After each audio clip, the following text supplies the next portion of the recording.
battle would ultimately become a contest between two competing narratives. The prosecution's theory focused heavily on physical evidence. According to prosecutors, Karina's injuries were inconsistent with an accidental fall. They argued that the number, location, and severity of the wounds pointed toward an assault. Medical experts supporting the prosecution concluded that her injuries could not be explained solely by falling down a staircase, and had interpreted every piece of evidence through that lens. They maintained that unusual accidents do occur and that investigators had overlooked alternative explanations. When the trial finally began, jurors were introduced, arrived at the house. Family members spoke about the marriage. Friends described their interactions with both David and Karina. Each witness added another piece to the puzzle. Some testimony focused on the relationship itself. Jurors learned about the difficulties that had developed over the years. They heard about disagreements, frustrations, and periods of emotional strain. Prosecutors suggested these problems provided a motive. The defense responded by reminding jurors that troubled marriages are common and that marital problems alone do not prove murder. The courtroom often became emotional. Photographs of Karina were shown to jurors. Images from happier times contrasted, and attorneys scrutinized every aspect of the medical findings. They argued that some injuries could have been caused during medical treatment. Others, they claimed, could have resulted from an unusual but possible accident. One issue became particularly important. During emergency treatment, medical have been caused by those life-saving interventions. The debate became highly technical. Jurors were asked to evaluate competing expert opinions involving anatomy, trauma, emergency medicine, and forensic pathology. For many observers, it was one of the most difficult parts of the significant moments occurred when David himself took the witness stand. For jurors, it was an opportunity to hear directly from the man at the center of the case. David described the events of that night as he remembered them. He maintained that he had found Karina injured after hearing a loud noise near the staircase. He insisted that he had attempted to help her and had called for emergency assistance as quickly as possible. Throughout his testimony, he denied harming his wife. He acknowledged difficulties within the marriage, but rejected the allegation that those problems had escalated into violence. Jurors watched carefully. Not only were they evaluating his words, but they were also evaluating his demeanor. Every answer mattered. Every reaction mattered. Every detail became part of their assessment.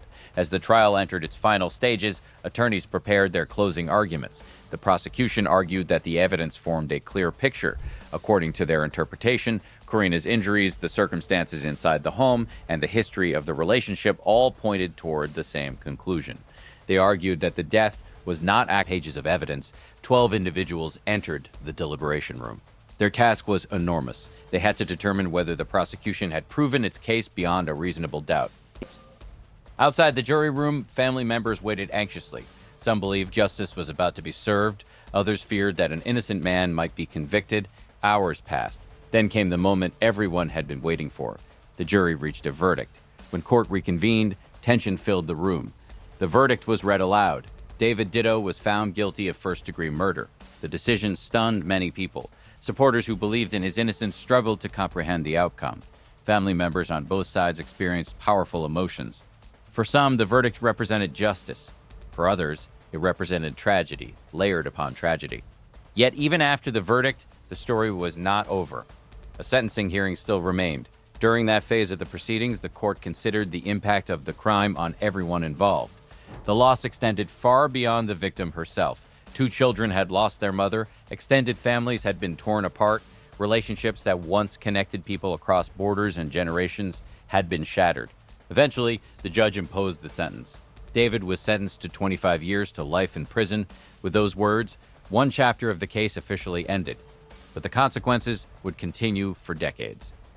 The children faced the difficult challenge of growing up without either parent in their daily lives. Family members stepped forward to provide stability and support, doing their best to help them navigate an unimaginable situation. For Karina's relatives in Mexico, the pain never truly disappeared. Certain injuries appeared unusual. Some seemed difficult to reconcile with the accident scenario. The possibility that Karina had suffered an assault before her death could no longer be ignored. Compared his account against the physical evidence, they looked for consistencies, they looked for contradictions. Every detail mattered. The case was becoming increasingly. The growing conflict between those two explanations would eventually become the central battle of the entire case. Months of investigation followed. Experts reviewed reports. Attorneys studied evidence. Witnesses were interviewed repeatedly. As detectives assembled the pieces, they became convinced that Karina's death had not been accidental. Their theory was that a confrontation had occurred inside the home and that the injuries resulted from violence rather than a fall.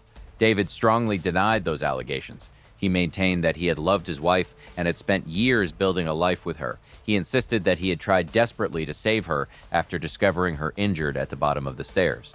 But investigators believed the evidence pointed elsewhere. Eventually, they reached a decision. The case would no longer be treated as a tragic accident, it would be treated as a homicide investigation. For David, that decision changed everything. The grieving husband, who had called for help on that March night, suddenly found himself at the center of a murder investigation.